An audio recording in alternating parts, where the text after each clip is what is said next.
everyone. Welcome to another episode of ADHD Love Parent Talk, where we talk about all things ADHD. I have two wonderful guests. This is my first time having two guests today. We have Lindz and Jenn, and we are going to be digging into quite a few things. They have a lot of exciting journeys that they're going to talk about. And I'm also excited about talking about their platform, their podcast, and their YouTube channel. So Jenn and Lindz, welcome. How are you?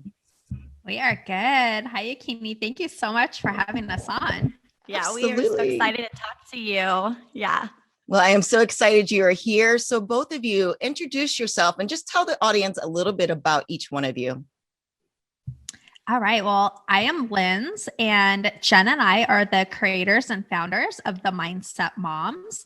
And this journey started out because we are neighborhood besties. And while we were on a walk one day, we were sharing our dreams and our passions. And we ultimately decided that we had a lot to share and a lot to say. And we knew that the community of women out there needed support. We needed support. So we decided to lock arms and we created our brand. And I am, just real quick, I'm a mom of 3 girls. Mm-hmm. I have a 15-year-old, an 11-year-old, and a 5-year-old. And I am a former behavioral health specialist. Nice. And I worked in mental health for 7 years.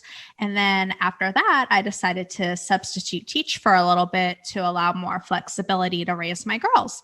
So that's my background. Very nice. Yeah, and I'm Jenn. And so I'm a mom of 5, and I've been homeschooling for 6 years now. Okay. And my kids range from 10 all the way down to my 2-year-old twins. So yeah, I'm busy. Yeah, you are. But I do love it. I call it happy chaos. And it's just, a season of my life that I'm embracing. And along with that journey, like Lindz alluded to, we are so excited to have our brand, and we're hopeful to help women and our community and keep building it, and just really, share our experience and the tools and tips that we've learned along the journey to help. So. Very good. I actually didn't write this question down, but I want to ask you, why did you decide to homeschool? You know what? I'll say I actually decided to homeschool when I was pregnant with my first child. Okay. So, and he's 10. It actually began with a conversation with my aunt, actually, my great aunt, I should say, who was a school teacher for 40 years. And she shared a different side of it. In her view, as the school system was just not the way it was supposed to be, and it's changed and evolved. And so I took that piece, and then I gathered pieces from different people and my own gut, my intuition of why I wanted to homeschool. And so I kind of just already decided that's what I was going to do. And I felt committed with that decision. Okay. So I just rolled into it. So I do want to say, though, that I have had days where I'm like, you're all out of here. All of you, you're starting tomorrow. I can imagine. I always say this, Lindsay can attest, you cannot make life-changing decisions off of emotions. So I know that those emotions flee. And so I let them roll off, and we start fresh the next day. So that's how I started. I'm homeschooling purely because of the pandemic. Okay. My girls did virtual learning the last 3 months of the school year for last year, and it did not go well. Mm-hmm. And being that I worked in education and my background is in education, I thought, you know what? I've got this. I'm going to homeschool. And it's been hard. I'm just going to say it's been hard. I want to add to that really quick. And I remind her, it's totally different with a lot of parents rolling into this homeschooling journey, being forced to. It's totally different. You're starting off with a mindset that isn't the same. And so I've been reminding her, and it's not the same. We can't go on field trips like we want to because of the lockdown. We can't do a lot of things that we normally would do. Fridays for me were like my field trip Fridays. I would always take them somewhere. So I just wanted to add to that. And so I wanted to remind also other parents that if you're feeling the same way, I tell people all the time, like the virtual schooling and the homeschooling and lockdown is not the same. So if you have even a little bit of that seed that you still want to do it, just hang tight. It does make a big difference, to your point, because when I had my kids home, now keep in mind, I was also working full time and trying to also build my platform. So having my kids at home, making sure that they're doing their virtual learning. And like to your point, I couldn't take them anywhere. So like, even if during my breaks, it wasn't like I could take them to the library, which was closed. I couldn't take them to a museum. I mean, we did everything in-house. The only thing we could do was walk around the block, right? And it makes a big difference. So I completely understand. Yeah, that does make a big difference. Okay. So I want to dig into each one of your stories. So Jenn, I want to start with you. So let's talk about the ADHD diagnosis first. So what age was your child diagnosed with high functioning ADHD? And then how did you take the diagnosis? Okay. He was diagnosed officially right before he turned 6 years old. Okay. And, but I want to say that I already knew before his official diagnosis. I knew just from reading about behavioral issues or, different types of characteristics. And also along my homeschooling journey, I became really, really close with a tutor I had hired. And she's basically like family now. And she has high functioning ADHD.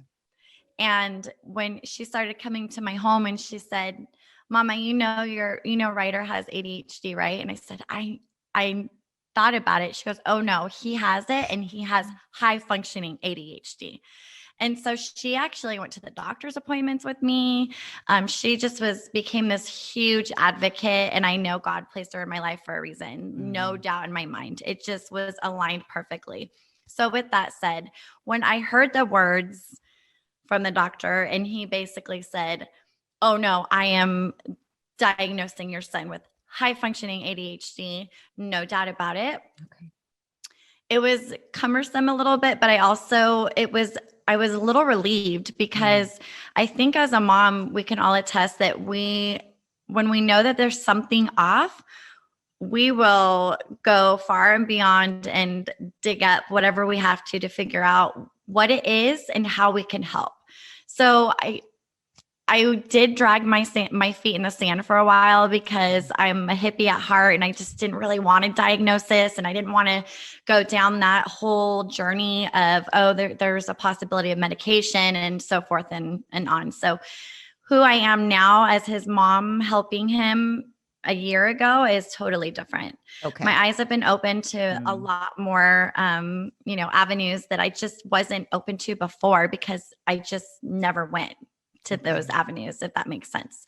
So it was heartbreaking too, though, because I just knew that after learning about the diagnosis and ADHD and I just knew that it was going to be a little rough for him. Yeah. And his age factor is huge too. He was almost 6 years old. So just trying to explain to him what that was. So I started buying the books and reading and taking little online courses and whatever I could do to really grab the tools I needed to share with him.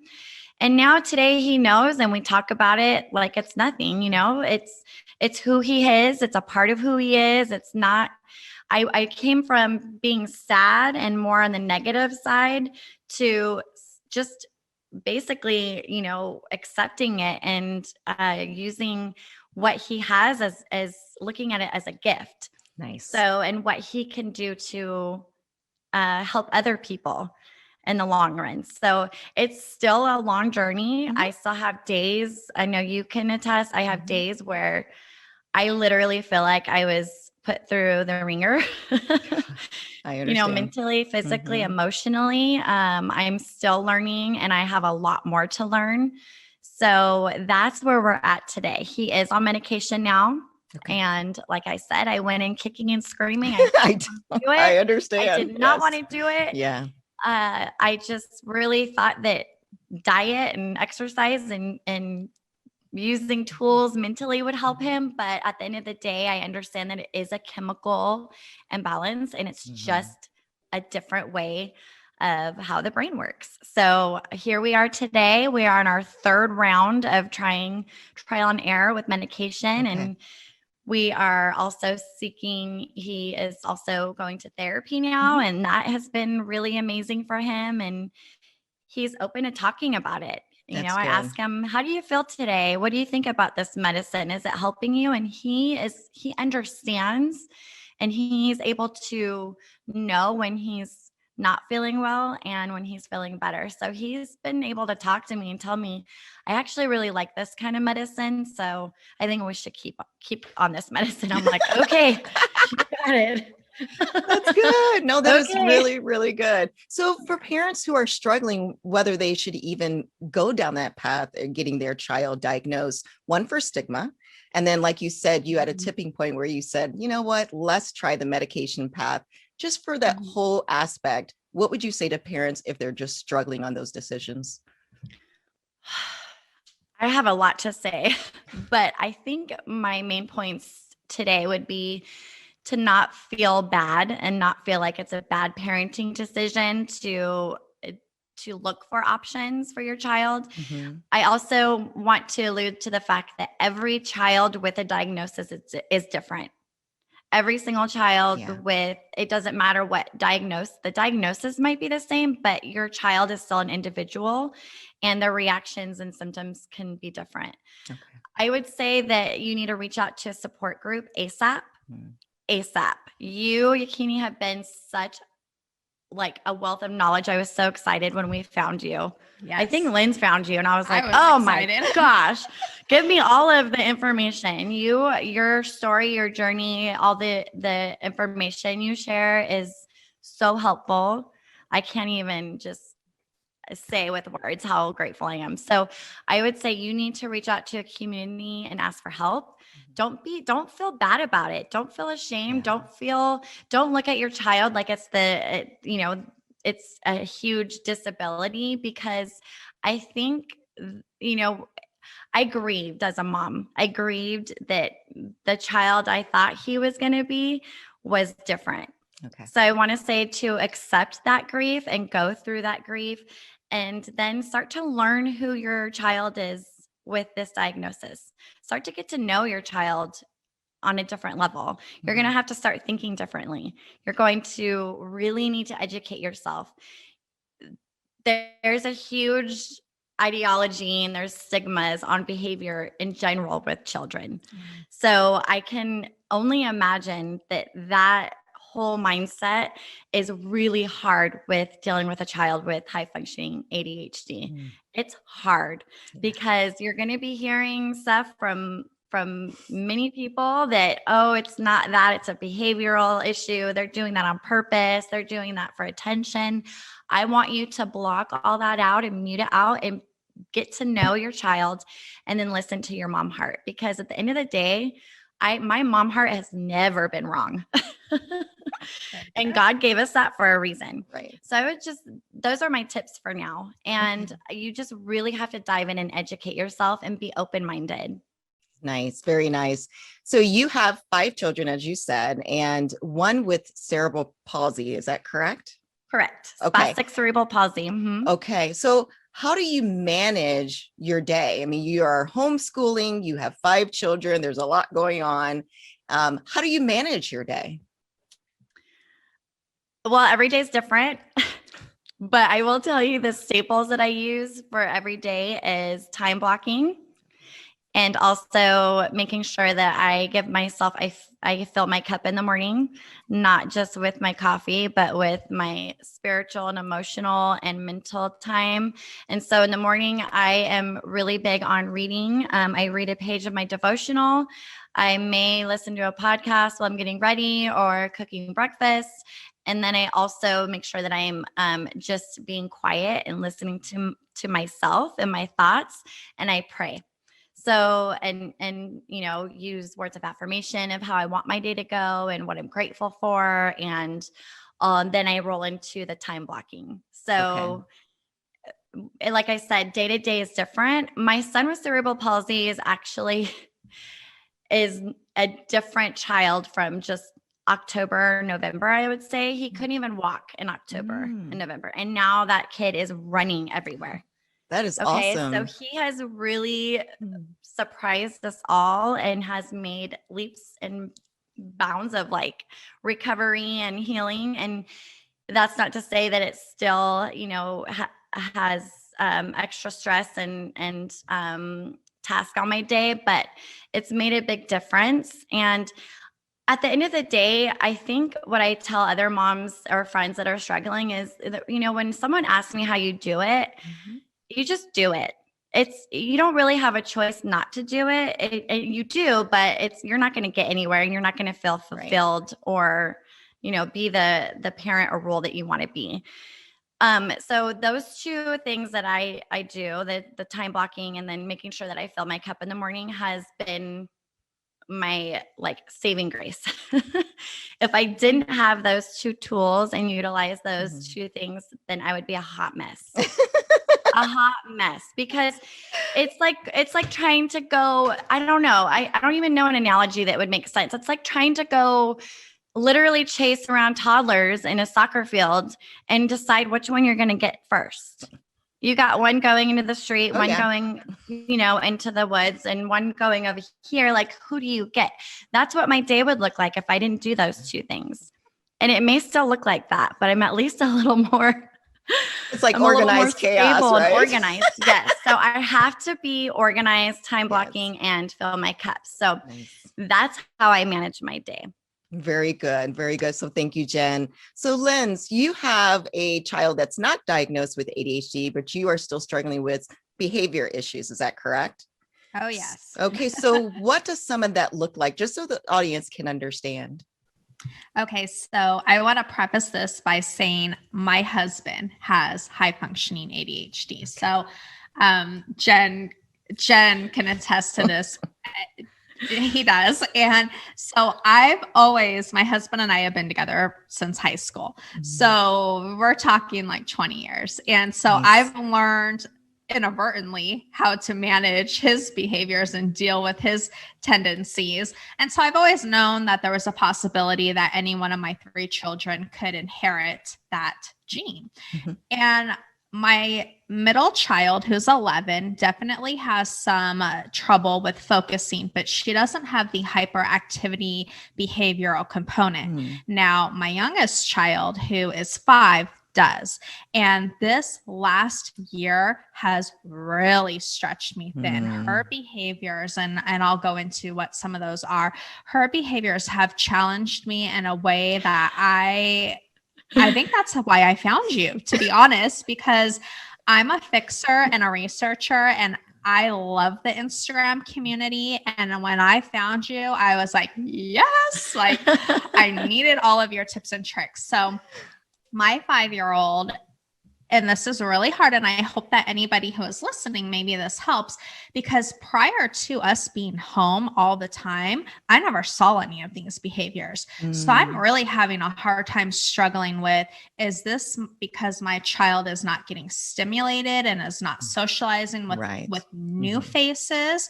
Or is this something that she is developing because she is at that school age where you start to notice some of these behaviors? So behaviors that she exhibits are things like whining. And these are all new, like excessive whining, resistance to anything. And the biggest one for me is the negative self-talk. It's, I don't know how to do this. I'm dumb. This is too hard. And just like those types of behaviors, which I'd never seen from her before. And I just am really, really struggling, because as a mom, I don't want her. I want her to be positive. I want her to feel good about herself and her capabilities. And she's incredibly bright, like very, very bright. And so I'm piecing all of these things together. She has trouble with focusing. She is incredibly bright, but only in areas and only has interest in things that she wants to do at that moment. So if I ask her to complete an assignment that she has no passion or desire to do, it is a guaranteed meltdown, like full on meltdown. And I'm hearing things like, you don't love me. You just yell at me all the time. And it's completely heartbreaking for any parent out there. And one thing that I read that I'm pulling up on my phone right now because I wrote it in my notes is a child's big emotion can trigger an adult's big emotion. And that has literally been my anthem this past year is her behaviors have triggered sides of me and emotions out of me that I didn't even know I had. And I thought, I cannot parent like this. This is not healthy for her. This is not healthy for the other children in my home. And I don't like it. I don't feel good about it. And so that's kind of a snapshot of what I'm dealing with. Yeah. And I'm sure parents can definitely relate. So because this is new, what do you think your next steps would be? So what do you think that future path is going to look like? Well, so I've been thinking a lot about this because I'm really at a crossroads right now in terms of, do I want to continue homeschooling? My daughter is begging to go to school. I honestly think she would thrive in a school setting. I think that's part of her behavior is that she's in an isolated area with her 11-year-old sister and they butt heads all day long. And it just is not a good, environment. Thank you. So anyways, I'm really wondering if once she gets into a different setting or when things start to change a little bit, whether I continue to homeschool or not, I'm really interested to see if those behaviors she's exhibiting at home carry over into other settings. Gotcha. And so if they do, then that will be the time when I need to maybe sit down and have a little more of a discussion with my pediatrician, my husband, and pursue those avenues. I am no stranger to mental health. I worked in that field for several years. Like I mentioned before, I myself struggle with anxiety. And so I look at my husband, he's very successful and he is extreme ADHD to the max. And so in my house, it's like, it's not a bad thing. It's just, you work with what you've got. Right. So. And I just laugh because we joke, I'm like, oh, okay. I know what Ryder. Okay, Aaron, Ryder, you're giving me hope. So I know what Ryder, there's so many similarities to some of the random outbursts. Not negative, just random outbursts that Ryder does that I seen Aaron and I'm like, okay. And to clarify, Ryder is her son, Aaron is my son. Yeah. So I've really learned. Jenna's been a huge mentor. I love the things that you post on your Instagram because seriously, because I really take your tips and I hope anyone who's listening knows that your page is valuable and a wealth of information, not only for parents or adults who have ADHD, but for anyone who's dealing with behavioral issues like myself, because my daughter very well may have ADHD and she's just not diagnosed with it yet. And I'm sure you can attest to this. I just wanted to also share something, that I'm part of some other groups with ADHD parents on Facebook. And one thing that I want to remind parents is don't be quick to find a diagnosis. Meaning if your child is 4 or 5 and they're having behavior that the teacher is telling you is bugging them, please do not go rush and try to find something to diagnose them with, because I feel like a lot of times that's an age, like Lindsay said, that's a very common age that children are changing and evolving and finding their own voice and their own behavior. And they have big emotions in these little bodies that they're trying to articulate into words and behavior. So please don't rush to go get a diagnosis. Make sure that you are really getting in tune with yourself and your child and figuring out, well, does something change in our household? Has there been a change in their school? Has there been a change in, something and nearby, like those things affect behavior. So I just wanted to add to that. And I'm sure that I know that you talk about that too. Absolutely. So Lindz, how do you balance what is going on with her and then with your other children? How do you balance it all? Oh, that's a great question. So I've had to learn a lot. I've had to learn to give attention to positive behaviors and really praise the good things and really limit the attention to the negative things. And that has been very difficult for me because I immediately am like, do your work, stop fighting. Those types of things. And I've had to learn.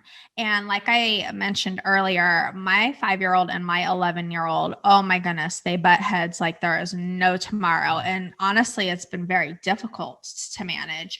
And the only advice I can give is that I separate them. That's what I have to do. Oh yeah. I have to dedicate special time to each child since I'm homeschooling, and I have to do it separate because when I try to do it together, then it becomes, well, I need help too. And she is distracting me and she's making a noise with her tongue. And it's just, the list goes on. And then I get mad.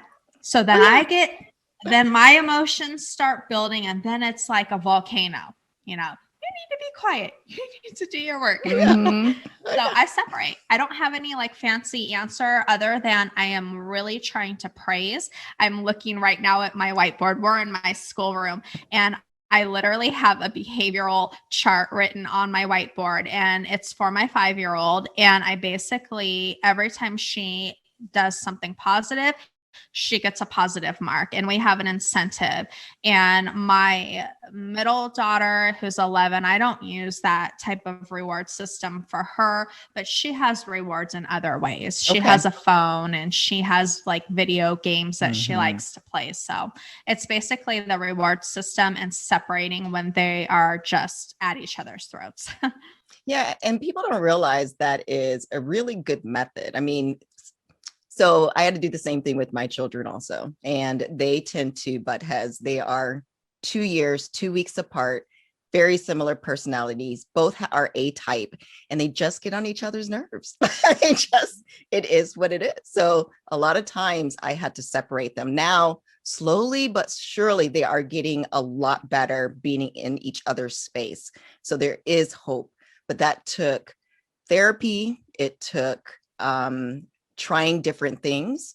And when I say therapy, I mean family therapy, because I got to a point where I felt like this was just going to continue if I couldn't figure out how to make it better. And that has helped quite a bit. So yeah, people don't realize that sometimes just separating them for a period of time is okay too, because then they're not getting in each other's nerves or in each other's space, in that moment. So yeah, so I completely agree with that. And I want to add one thing really quick is that sometimes I separate myself. Yeah. Truly. I go upstairs and when I need a moment, and that's something I never used to do, but I have to take moments for myself, because when I'm feeling, as a mother and as parents, we have to learn how to manage and regulate our own behaviors before we can learn how to manage and regulate our children's behavior. Yeah. And I think it's perfectly healthy for my girls to see the fact that I'm struggling and I need a break. And I will say to them, you know what? You guys, the fighting is getting really bad. I'm feeling myself getting really upset. I need to take a break. Yeah. Yeah. I love it. I love it. Okay. So so you mentioned a couple of positive strategies in terms of using your board. Is there any other positive strategies that you use to help with her behavior? So I have one more thing that I do, and I actually, of all places, found it in the Target dollar spot, good old Target. And it's simple. Anyone can make it at home. It is 2 jars and they're little felt pom-pom balls. And on the jars, it came with stickers. And I had both of my girls actually fill out their own incentives. So seriously, the bottom level is a pack of gum, because I don't know why, but my kids love gum. So so we label the jar in levels, and every time they do their chores without prompting, they have a great day without a lot of fighting and excess, because let's get real, there's fighting every day, but I have to just like manage my expectations. So that little pom-pom jar works really well, actually. And when they fill the jar up, we have like big incentives, like spending the night at a friend's house. That's been a little bit hard lately, but pizza night, movie night, things like that. We try to do like a family night. And that was just like an easy thing to do. Oh, nice. I like that. I like that. So what are your steps or your first steps that you would recommend for parents if they are going through something that's very similar? So just what should they start with? Okay, so being that I'm literally going through this right now, it's a mindset. No surprise, we are the mindset moms, and there's a very clear reason as to why that is our brand, because we recognize that your mindset is the foundation and the basis to everything in your life. And for me, I had to quickly change my mindset. And I encourage any parent, and what I mean by that is to really evaluate your thoughts about your situations. Your attitude that you have going into each day is huge. Are you going into the day already with a negative mindset, like you're irritated and overwhelmed, or are you going into each day being positive and uplifting your children? So that would be my first tip. My second one is to look at your parenting practices that you're doing right now, if you're doing any, and see what's working and what's not. Audit them, because there were things that I was doing that just flat out were not working. Right. Yelling does not work. Sending your kids to their room 500 times a day does not work. Right. So I had to sit down and say, okay, what works? What are the things in their life that they love that will motivate them to change those behaviors? And I found those things. The video games we have outside with our neighbors playing, we have just little things like that. So mindset and finding good incentives for your kids, and research. I had to research. I found pages like yours. I have no shame in reading parenting books and Googling and finding parenting tips, because I want to share with our community, because I know I'm not the only mom out there who's struggling with this. I love that. I love that.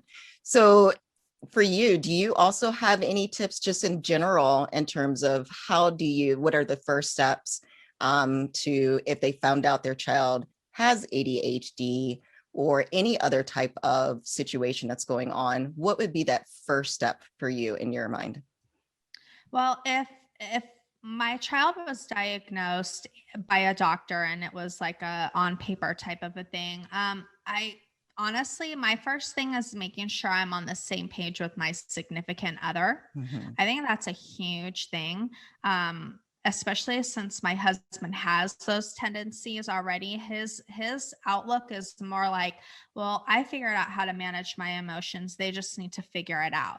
And so my first thing would be to make sure that you're on the same page with your significant other, your spouse, whoever that is. And if you don't have that in your life, is finding that support system like Jenn mentioned earlier, getting plugged into that. Also, just invest. If you can invest your money, invest your time in reading and listening to podcasts and things like that, because it's really helpful. Feeding your mind every day with positivity and tips and tricks and all of those things. Love it. Yeah. Go ahead. You want to say something, Jenn? I was just going to say, it literally, it circles back to mindset. You have to really shift your current mindset into being open, into researching and finding out new ideas that work. Because we as adults, we are, in a lot of ways, you're set in your own thinking from the time that we're children. And so when we become parents and we're trying to help our children, we can't just, it's not a one track for all. We have to really invest. And like she said, we have to invest time to get to know your child as an individual and what their needs are, because every single one is different. Right. And so I would just say, you really have to start with your own mindset.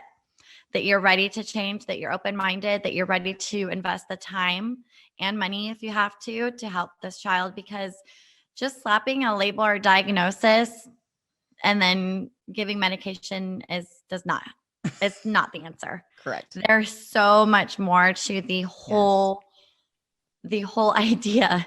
And that's what I learned too. I have had even some of my own family. Well, have you tried this? Well, what about this? Well, he's so different at my house. And what about that? And so I want to really, and it's because they don't know. And it's, Right. I want to say too, to not take it personal, because it can be really hard not to take it personal as the mother, because as a mom, you feel like your child reflects your parenting skills. Oh, yes. And I want to say that it doesn't. Okay. It does to a point. Yes, it does. But like I said, I'm going to sound like I'm repeating myself, but they're individuals, and these individuals have different needs, and they have different brains, and their minds work differently.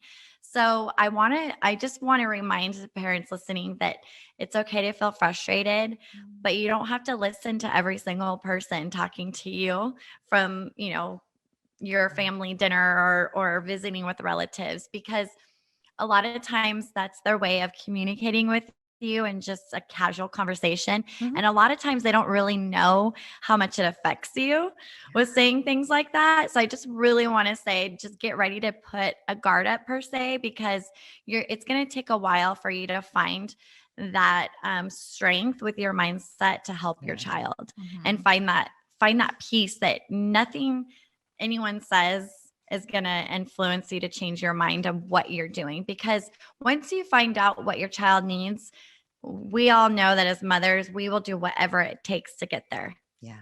You will just keep going and keep going. So I just want to say, just keep at it, and it will be frustrating, but your child needs you, and you need you to be healthy in that mindset, because they watch you. They can listen to you all day, but they watch our actions. So Exactly. And I like that, because one of the things I always say is it does take time. It takes trial and error. It takes flexibility, and you have to be okay with it. It may take years before it really clicks. For me, it took years. My son is now 10, and I say I probably have it now. I mean, it took a long time to really grasp what he needs, and he's going to change again, right? I mean, he's only 10 years old. So being flexible and, like you said, not listening to people chirping in your ear, you got to be okay with not doing what they do. So I love that. So thank you. Okay. So how do you think you each have grown as parents through these struggles? Oh, I know, speaking for myself, like I've already mentioned, I have grown tremendously. I mean, my go-tos were, you need to listen to me because I said so.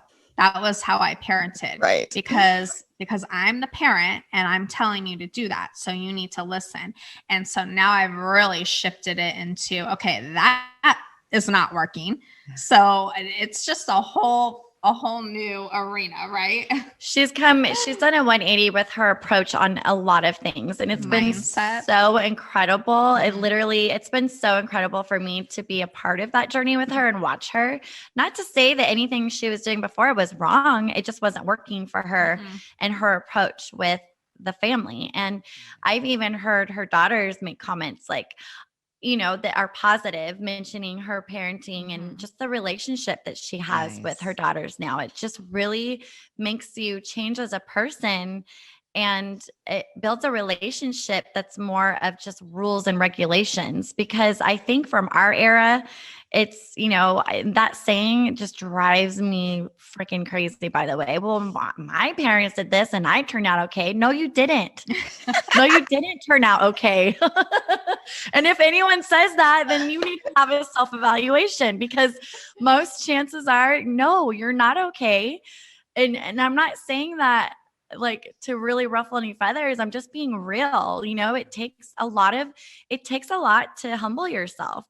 And I think being humble is probably also another big step to take. Yeah, that right there. You need to humble yourself. Okay. Yes. Pat yourself on the back for where you've come and that you have a great job and a house. Okay. Good for you. but how are you intellectually? How is your relationship with your child? And here we go with the other naysayers and the other rebuttals that are, well, you can't be friends with your kids. Yes, you can. You can be an authoritative figure and you can be a friend. There's different roles we play as a mom. And I will say, yes, there's areas where it is because I said so, because it's for your safety and it's because I love you. Yeah. I think what Lindsay meant and what I mean by that is it's a different approach. It's approaching things in a different way, where you have to remember, just because they're 10, it doesn't mean that they're not an individual and they don't think of things. Okay. So if you tell them to do something and you say, because I told you so, they're not learning squat from that. Yes. They are learning nothing from that. You can teach them in a way, you can tell them, the reason why I told you this is because X, Y, and Z. Right. Then they can put the two together and go, oh, well, that makes sense. Exactly. I get it. Yeah. And I'm taking this. I had a mom and a dad who were literally night and day, hence that they got divorced when I was 6 months old. But I will say that having the two different personalities and the traits that they brought into my life really did influence who I turned out as an adult. However, a lot of those traits did not work for me to take those and parent my own children. Right. Okay. Your goal should not to be to use what your mom and dad did. It should be to better yourself, to be better than what your mom and dad did, to be better to raise your children. So that's what I have to say about that. Jenn's getting fired up. That is awesome. So Jenn, so for you, as far as the struggles, how has it helped you become a better parent?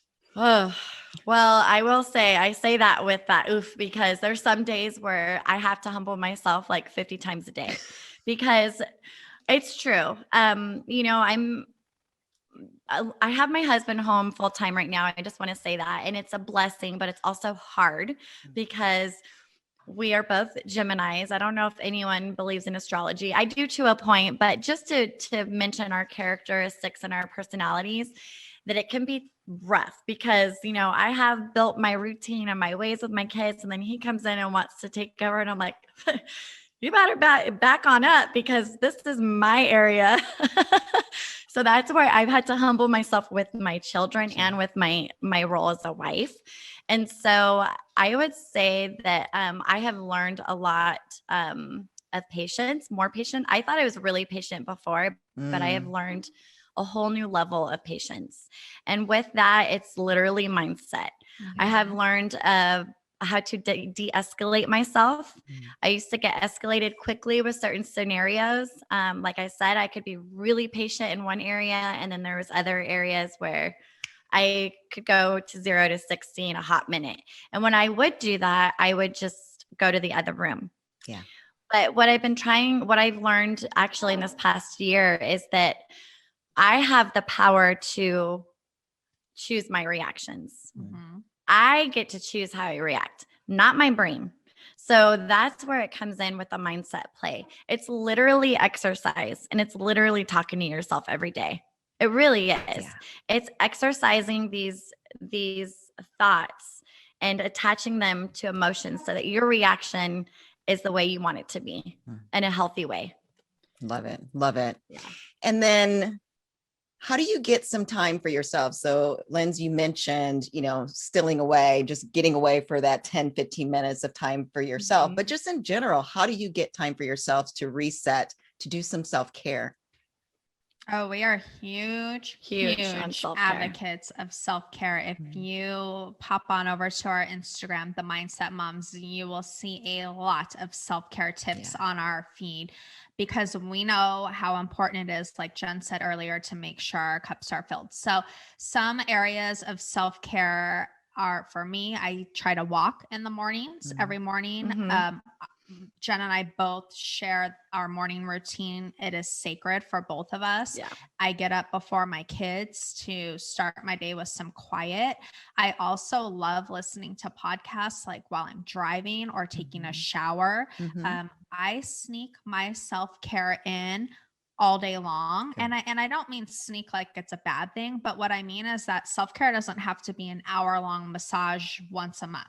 Self-care can look like reading a book at the end of the night, listening to, music, watching your favorite show. There's just so many different forms of self-care. I could go on and on. It's more than just aesthetics though, for me. Yeah.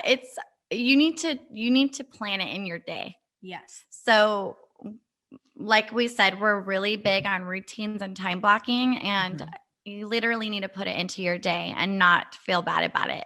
And like Lindsay said, self-care is not just aesthetics. If it's reading for 20 minutes while your kids are napping, or even give them a quiet time. I'm really big on after lunch. If we usually go outside, but usually I try to put in a time block where it's quiet time. You go pick out a book.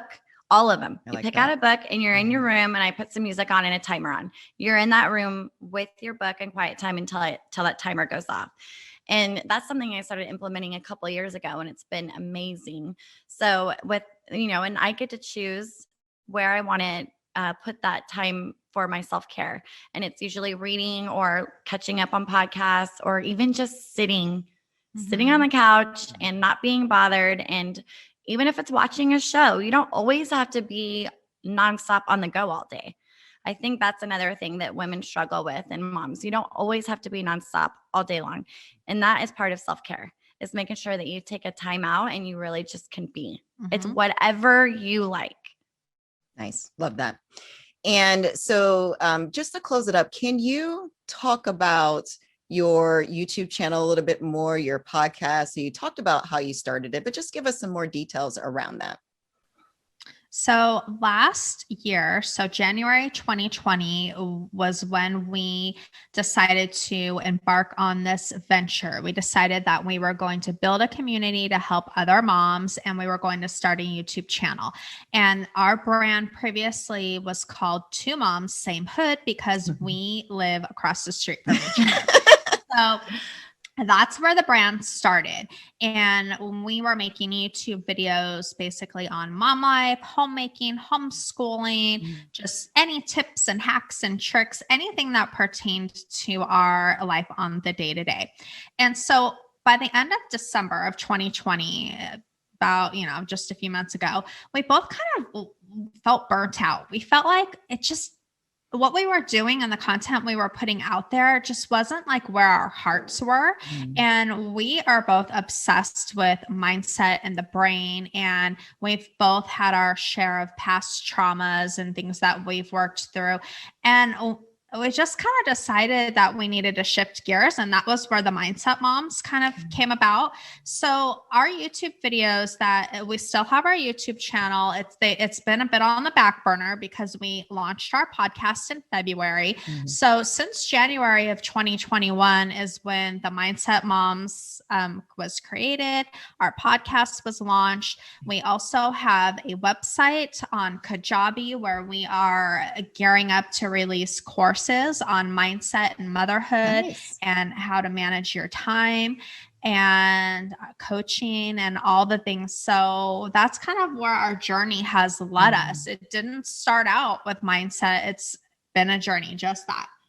Yep, absolutely. And we just decided, we felt convicted since we started our brand January 2020 that our goal was to help women and their motherhood and mom life and all of that. But like she said, we both felt so on fire about rebranding, and I want to say the transition was hard work, but it was just everything opened up like it was just really meant to be. Like totally. Doors kept opening up that was, it just all fell into place like it was supposed to. Right now, as any business, we're in the messy middle because we have a lot going on, and we're, the courses that we've been creating and all of that. So that's where we're at. That's how the Mindset Moms was born.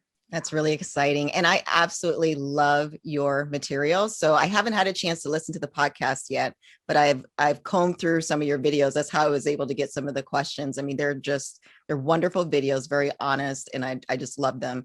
And then, as you know, I'm following your Instagram page and reading all of your materials. So you guys are doing such a wonderful job. So thank you thank you for bringing your information to the audience. So I appreciate that. Thank you. Thank you. Yeah. We feel the same way. It's wonderful. So last question. Well, actually I have a couple more. The first thing is, just any last minute thoughts, any last minute tips, just to kind of summarize what you have shared so far. What do you have for the audience? I think the biggest takeaway is to, first of all, fill your own cup. It's something that we are extremely big on. Make sure that you are managing your own emotions first as a mama and making sure that your needs are being met so that you can help your child. Also, seek help, educate yourself. It's not your child and their diagnosis, or even if there's not a diagnosis, if you're struggling with certain behavioral issues, don't take that as a poor reflection on you as a person or as a parent.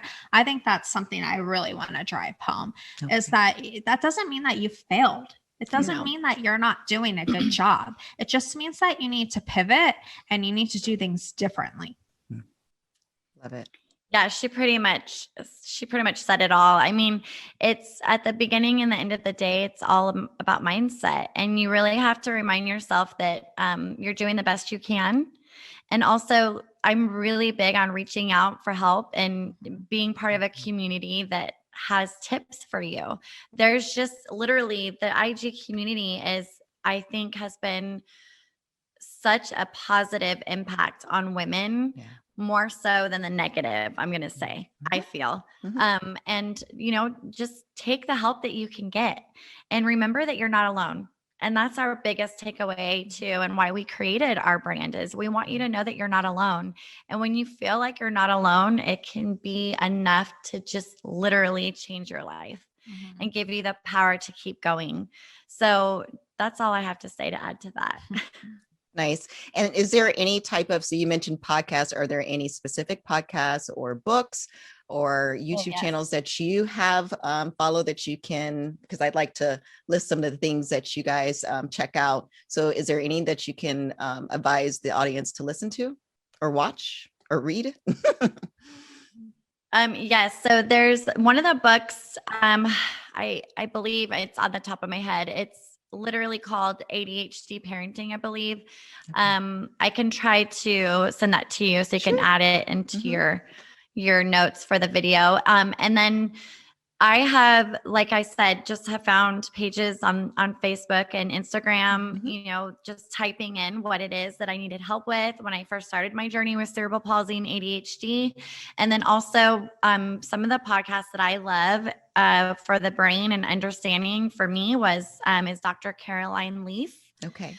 She's amazing. There's Dr. Amen, Amen. He has facilities all over the United States, and he has amazing books that I'm reading right now. The Brain is Always Listening. That's a really good book.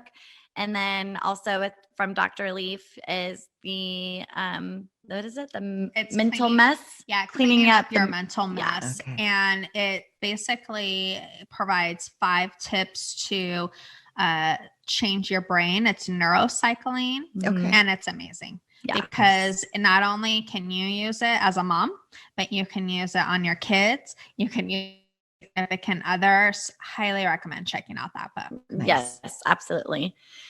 And then also if there's, like right now I'm taking courses for myself to better understand and utilize tools with the mental health and the mindset. So just don't be afraid to venture out and learn and humble yourself in that area too.